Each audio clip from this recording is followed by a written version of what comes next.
Since March of 2020, there has been an increased awareness when it comes to one of the greatest myths of all time.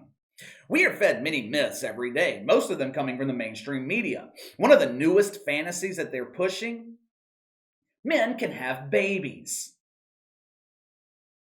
I have been fortunate enough to travel many places in my 37 years on this earth. I've seen a lot of strange things in my life, many things that were unusual. But in 37 years, I have never seen a pregnant dude. I've seen a lot of men that look pregnant, but I've yet to come across one that's actually pregnant. These dumbasses who believe men can have babies, they never explain the process. We all know the process for women. What is the process for men? Where does the baby come from? Does it come out of their ass? Does it come out of their ears, their mouth? I saw something over Mother's Day weekend where these people were trying to say it was offensive to call the second Sunday in May Mother's Day. It should be called Birthing Person Day.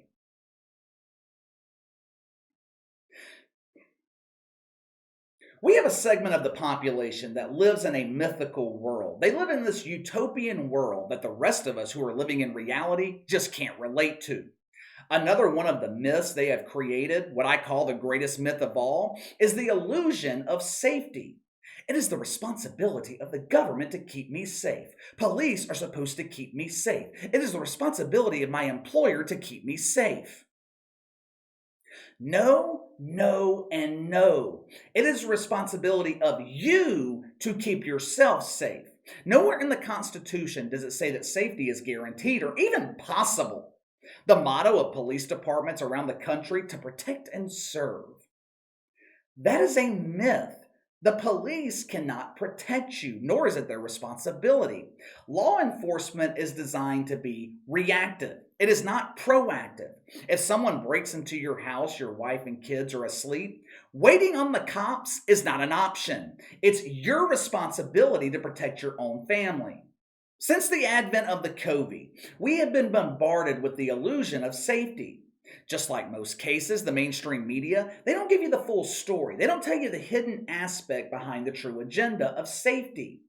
Hidden behind this need for safety is the lack of or the loss of personal responsibility. In order to be safe, you have to surrender your rights of personal responsibility to the government. In other words, you give up your personal freedom for the betterment of the collective. What you're left with is the loss of freedom, and your ass still ain't safe. Matter of fact, you're in more danger than you were before. We have many people in this country that struggle with the concept of personal responsibility. Nothing is their fault. They're reliant on other people, whether it be their parents, their employer, the government. They're reliant on other people to satisfy their needs. We saw another example of this last night. Most of you are probably not familiar with Natasha Cloud. She is one of the stars of the WNBA. And when I say star, I mean, she is one of the many women who participate in this dump who constantly whine and complain about unfair working conditions and lack of player safety. Natasha Cloud is one of the leading scorers right now in the Washington Mystics. She averages 18 points a game, otherwise known as top-level role player numbers in the NBA. She was forced to sit last night's game. She wasn't injured. She wasn't hurt. She didn't have a Scottie Pippen migraine. She wasn't on her honeymoon with her non-binary birthing partner. Natasha Cloud was forced to sit last night because she was in health and safety protocols. There's that word again. Safety. Nothing says safety like forcing otherwise healthy players to miss games because they come down with the asymptomatic flu. I tell you, that damn asymptomatic flu, that is one dangerous motherfucker. The sickest I have ever been in my life was when I had the asymptomatic flu. I was sleeping 8 hours every night. I was on my normal diet. I was playing 18 holes of golf. I'm telling you, I was completely miserable. The story here is not that Natasha Cloud caught the COVID. The story is the overreaction and the blame game that took place after she tested positive. It is another example of a social justice warrior using a situation to further their own agenda. As you guys know, these shit fucks, they never let a good crisis go to waste. What is one of the leading causes right now in the WNBA? I know this is a difficult question because there are so many fucking agendas that they're pushing. But one of the key agendas in the WNBA right now is the need for chartered flights. We are semi professional athletes. We are self proclaimed superstars. I paid for 133,000 followers on Instagram. I don't belong flying commercial with these maskless peasants. Over the weekend, Natasha Cloud was forced to endure the harsh conditions of flying American Airlines from DC to Minneapolis. Oh, the conditions were so brutal. She was given free peanuts, she had a nice air vent above her head, she was given a pillow, and she had the opportunity to sit next to one of her brothers and sisters from Woke United Methodist. Natasha Cloud is a multi-talented woman. Not only is she a semi-professional basketball player, she's also well educated. You see, Natasha Cloud is a virologist. She was a double major at Woke U. She took courses in gender equity and equality taught by one of our favorite shitfucks, Jamel Hill. Jamel Hill. Hey there, Jamela. You look so enticing back there, making that O face at me. Natasha Cloud. She also majored in Fauci's fantasies, taught by none other than the lizard himself, Anthony Fauci. You see, Natasha Cloud has the ability to pinpoint exactly where she contracted the COVID. I guess all that Fauci fucking didn't do her any good. Natasha Cloud, she enjoys a good round of Fauci fucking. Most people are disgusted by it. If they do get Fauci fucked, it's out of necessity. Natasha Cloud, she has traveled down that road not once, not twice, but 3 times. You know, since the first 2 times didn't work. Apparently, the 3rd round didn't work either. I guess Fauci's magic juice has lost some of its strength in his old age. Check out this Instagram post from Dr. Cloud. This is one smart woman. She gathered all this data. She took it to the labs of Woke U, and she was able to determine that random ass people gave her the gift of the COVID. Instead of being appreciative, instead of expressing her gratitude to random ass people that she gets to enjoy another round with Fauci, Natasha Cloud goes into blame mode. It's not her fault she caught the COVID. No, it's that damn WNBA. If only they put me on a chartered flight, I wouldn't have caught the COVID. I cannot believe they subjected me to people who were not wearing masks. I feel your pain, Dr. Cloud. I really, really feel your pain. I understand where you're coming from. Just yesterday, when I saw the women of the WNBA on the cover of Sports Illustrated swimsuit issue, I found myself wishing that mask mandates would come back. There was one part of this post on Instagram that really caught my attention. No, it wasn't the fact that Natasha Cloud admits that she has no personal or social life. She goes to work. Well, let me rephrase that for a second. She goes to collect her charity from the WNBA and she goes straight home. But Monty Jones, he likes to call that woke welfare. The rest of us, we call it what it really is, entitlement. But the part that caught my attention, at what point does player safety come first? I'm doing my part. The bottom of the post, Natasha Cloud admits to not being outside in months. Which is fine. That's fine.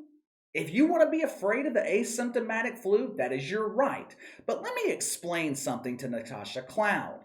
It is not the responsibility of the WNBA to keep you safe.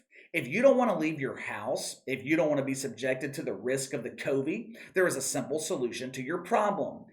Stay home. Forfeit your $180,000 per year salary and stay your ass home. There are plenty of jobs available that will allow you to work from home. Go get one of those jobs and you will never have to risk going outside again.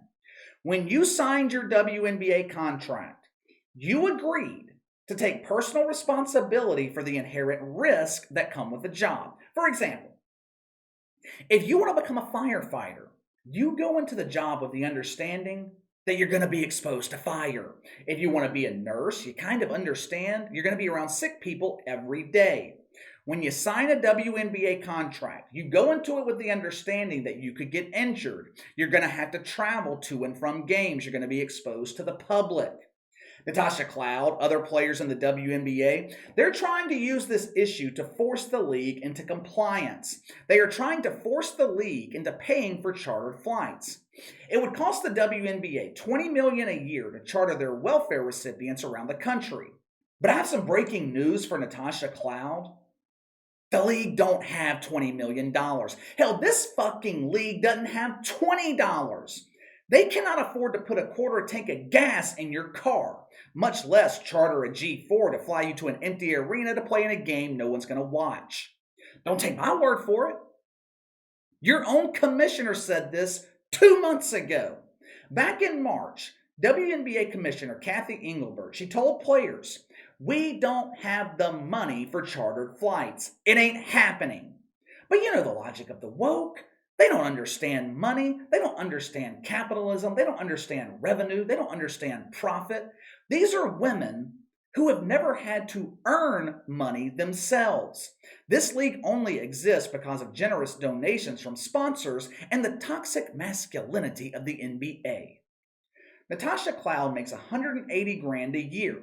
You know how much profit she personally generates to justify that inflated salary?